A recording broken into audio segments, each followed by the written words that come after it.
In this video, I'm going to show you a step-by-step guide on exactly how to make and use a smoothie station in Grounded 2. So to be able to actually firstly make the smoothie station, I believe that you have to actually have analyzed acorn tops and also this grub sludge right here. So when you have analyzed this one, then we can proceed to the step number 2.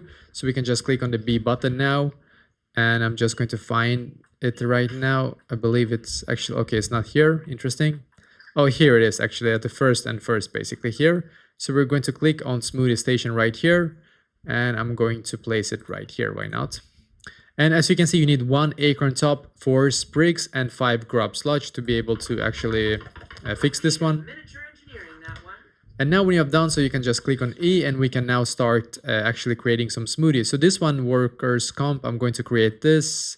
Actually, there is other ones that I think I can create. So this green machine here, I'm going to create this one instead. So this one only takes us 1 slime mold stalk, 1 grass seed, 1 clover leaf, and also 1 grub sludge, I guess.